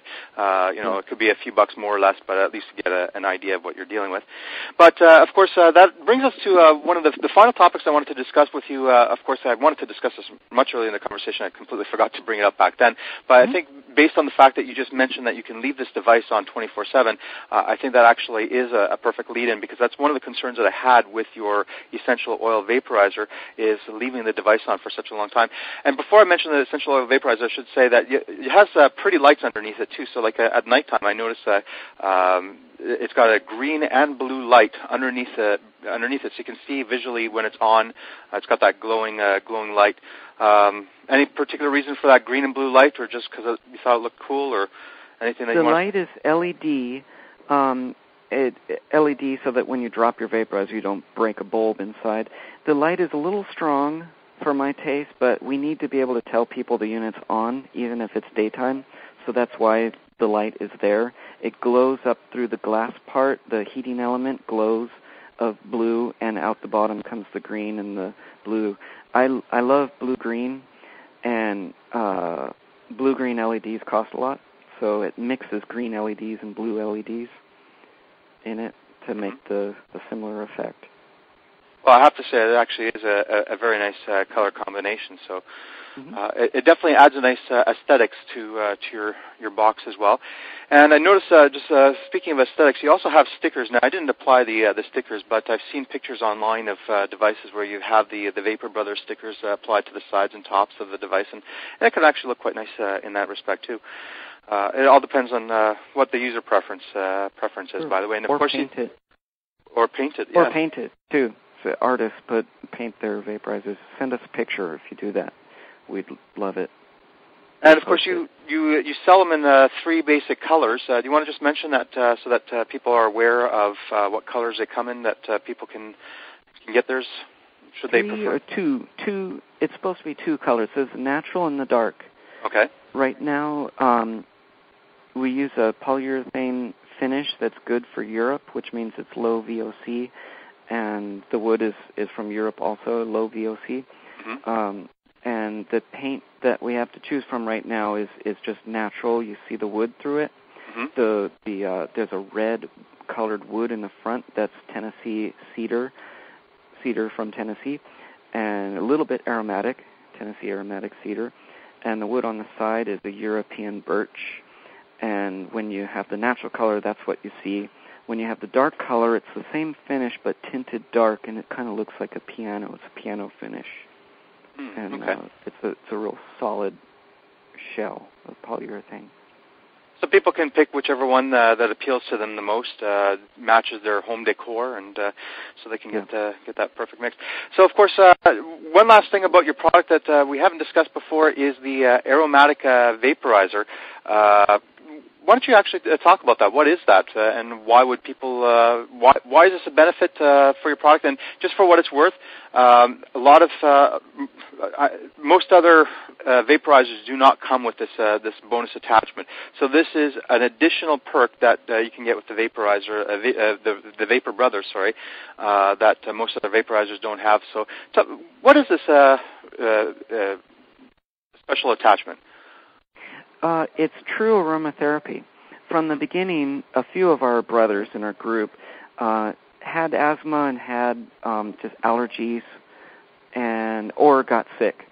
And we used the essential oil attachment to diffuse essential oils into the room. Basically, aromatherapy where you take an oil, it's like an extract of flowers, and you just heat it just barely, 130 Fahrenheit, just above room temperature. It diffuses those oils into the room. A lot of them are very volatile, such as eucalyptus, very volatile, will go into the room. As I said earlier, eucalyptus kills bacteria and viruses. Mm-hmm. So if you diffuse it in the room, you're basically in the air of the room. And if you get sick easily, this will guard you against being sick. Of course, I guess I shouldn't make claims that this will do that, but a lot of people use it for that and tell us that it works great for that. There are other reasons to diffuse a scent into the room. One thing is to make the room smell nice. We sell all sorts of essential oils. One of them is pine and geranium. Those, personally, I don't like the flowery smells. A lot of females like smells such as patchouli and things. They love that. I like the kind of the harder, either the geranium or the juniper or the or especially the eucalyptus and the pine.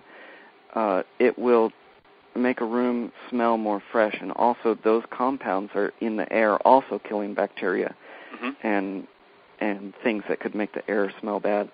And there was another reason. The other reason is calming. Lavender oil in the vaporizer, it has been proven to calm people down, whether they know there's lavender in the air and smell it or not. So it's been used in schools to kind of settle down the kids, and just diffusing into the air, it will cause a calming effect. Lavender, by the way, as the essential oil put on your skin is amazing. If it's diluted and put on your skin, it heals burns. That's a huge whole another world what you can do with essential oils in your body. But back to vaporizing then, there's an attachment that we provide with the vaporizer and a little oil sample. The attachment slips over the heating element and can hold about 10-20 cc's of liquid. You can pour water in there and put your essential oils on top of the water. Essential oils are a little expensive, so it's nice to dilute them with water. It still works just as well. The water will also ensure that the oil is not overheating, because the water will evaporate and stay cool. While the water evaporates, that actually cools the surface of the water, and it will keep the oil at a good temperature, just enough to evaporate the oil, not to actually burn it or change it in any way. So the essential oil attachment comes with the vaporizer. You can buy extra ones. You can buy a pretty glass one. It's definitely a good companion for vaporizing. While you're not vaporizing, you can turn the vaporizer down to its lowest setting and slip your essential oil diffuser onto it, fill it with water, and put some oil in. And it'll last all day. But what would happen if it dries out? Is it a problem? Like if you leave it on and you're at work, is it a problem if the ceramic thing is on there without any water or oil inside the diffuser? And Not really. It gets a little gummy in the bottom especially if you didn't turn it down to the lowest setting. If you left it on high setting, it'll drive off the water and oil quickly and leave a crust on the bottom. You can clean that with alcohol, but it's best to leave it on the lowest setting. If it dries out, not a big deal. Add more water, add more liquids. So I think this is absolutely fantastic additional bonus attachment that you provide with your vaporizer, in the sense that what was going to say, of course, as you said, there's medicinal purposes to the aromatherapy, so that, of course, if people can have eucalyptus and certain other essential oils if they have a cold or certain infections or something along those lines, that it can actually be beneficial with. Of course, aromatherapy is known to have various different types of effects. There's stimulating, there's sedating, there's invigorating. There's all sorts of essential oils that have various different properties. So you can just, and of course, they're subtle, but they have profound effect as well. And I think a third benefit to this, of course, we didn't discuss the vapor order, and perhaps before we end this call, we should actually just quickly touch on that.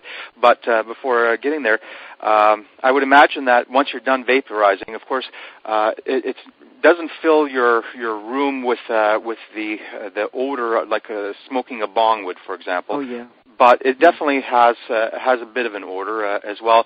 So, of course, certain types of essential oils, they also help to neutralize other odors as well. So, are there any particular odors or essential oils, I should say, that would be perhaps recommended that could be counteracting the odors of cannabis that you can put in this if once you're done with a vaping session, you can just leave your Vapor Brothers machine on the lowest setting with the essential oil diffuser. Which oil would you recommend would possibly be beneficial from an odor masking neutralizing perspective? Now, I would recommend either the pine or the sweet orange. Those are both very different, though.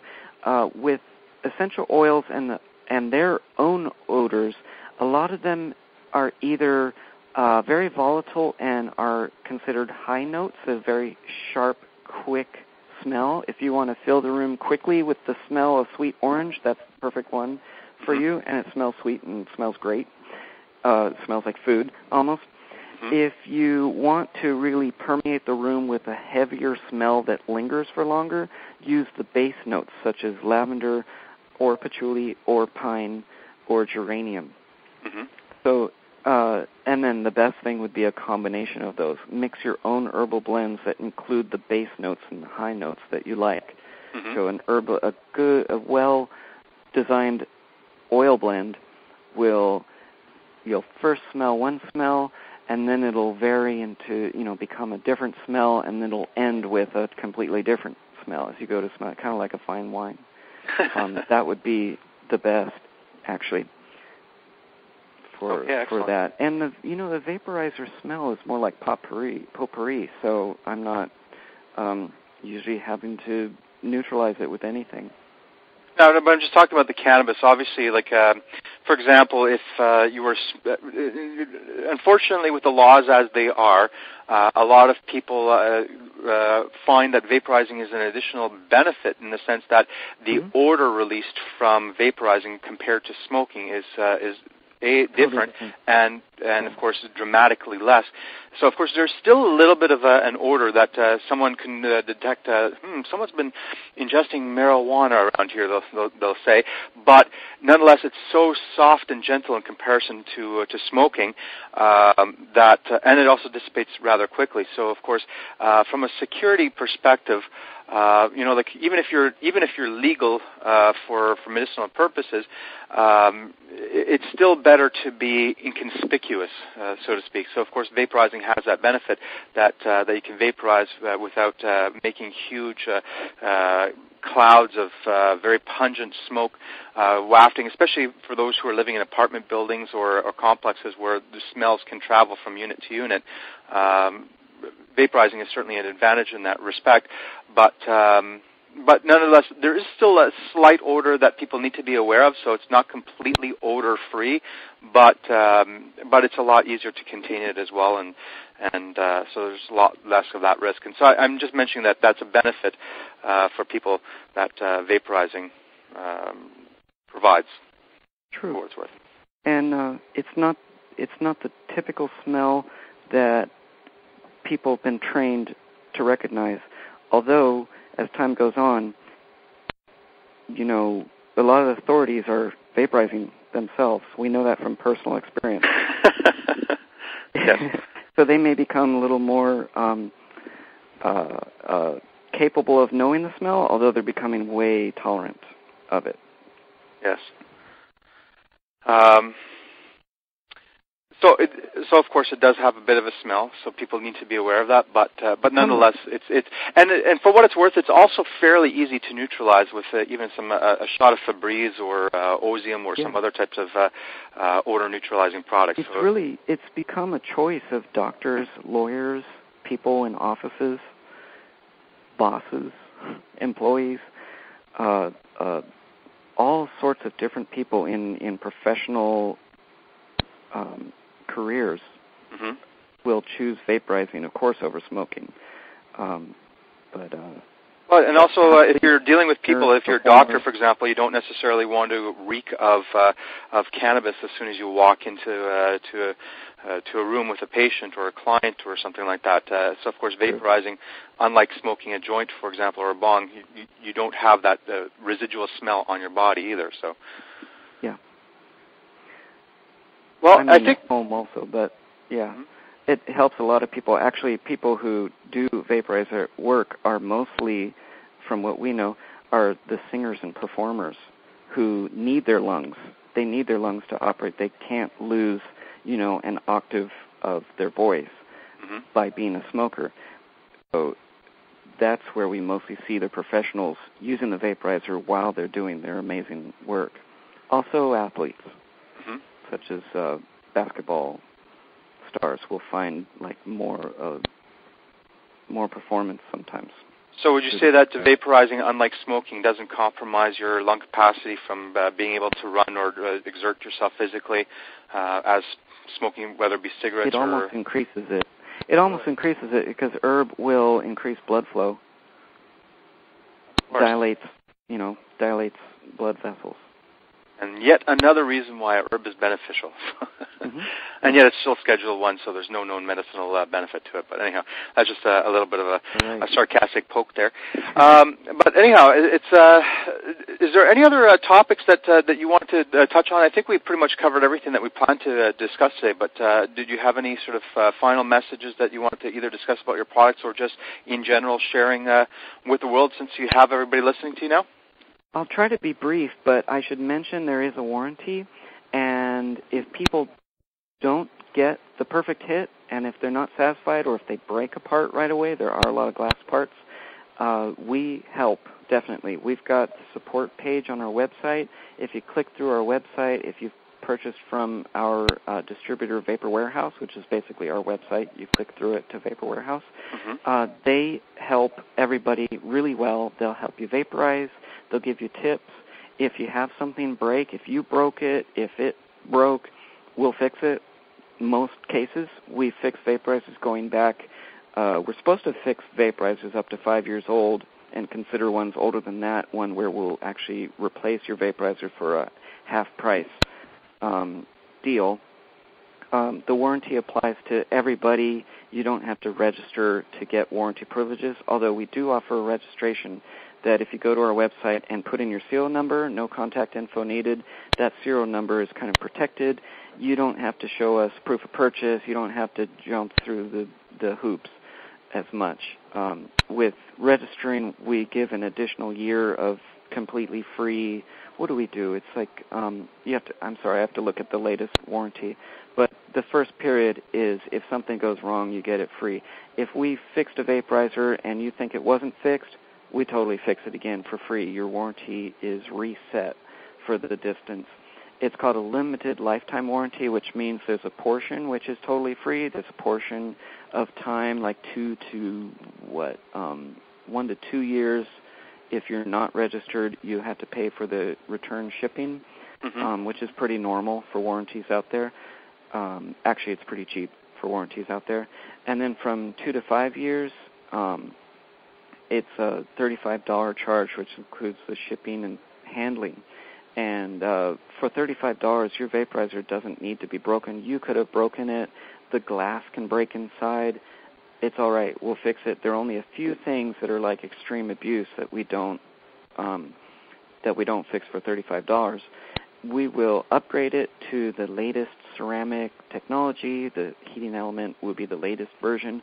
We'll probably throw away the other insides of your vaporizer, like change out the temperature control to our latest, most durable one. So for $35, you get quite the redo, and we will again fix the glass that's broken inside. You've got to watch out. Other vaporizers, they'll charge you up to $50, $60 if you broke the glass, which is the first thing to break on some people's units. Warranties are definitely not free. If you look around, you either have to purchase the warranty, sometimes $100, $150 just to have the warranty, whether your vaporizer broke or not, you paid that much. My gosh. Anyway, if you live overseas, there's a hefty shipping charge. You have to ship it to us, so that is not too great, but we'll do our best to make it work for you, and we do our best, whatever, to make the customer happy. So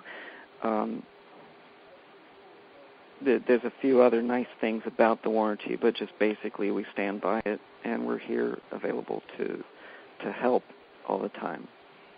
Well, ladies and gentlemen listening in on this call, let me just say this for what it's worth. Obviously, throughout this call, you've got to see, about how Vapor Brothers got started. You've got to see the integrity of the company, talking about the quality workmanship and parts, and of course the non-toxic components that are utilized in the airflow paths. And then to boot it all, on top of it all, you got this outstanding warranty. I mean, just listening to this call, I don't know, if you're not inspired with confidence in this company and Linus and this product, I don't know what to tell you. But I'm personally very satisfied with the unit that I have here. I'm actually really delighted with it.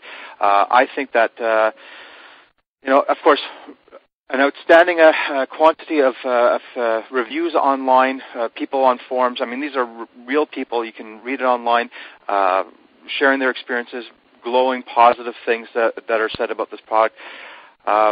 If you're looking for a good desktop vaporizer, I think look no further. You've got one right here, and of course, great product and a great company backing it. So, Linus, of course, before we go, your website that people can find out more about your products is vaporbrothers.com, and you said you're affiliated, or is it owned by you, the vaporwarehouse.com? Vapor Warehouse are our distributors, and they just work closely with us, and we've linked them into our website. So that's Vapor Brothers, VAPOR Brothers, spelled out, .com, links you to Vapor Warehouse, which is the seller. They're really good at selling. We're mostly manufacturer. Our heads are in the materials and the manufacture of it. We assemble the units here in Los Angeles. Fantastic.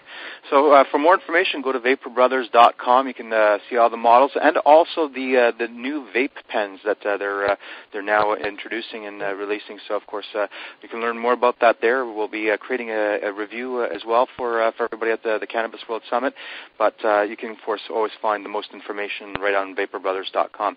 So, Linus, thank you so very much for doing this call. This has actually been longer and a lot more information than I originally expected, but a lot of the things that you said were absolutely fantastic. So thank you so very much for taking the time to share all this with us today. Well, thank you so much. Thanks for the opportunity to talk about all this. It was fun. Fun for me.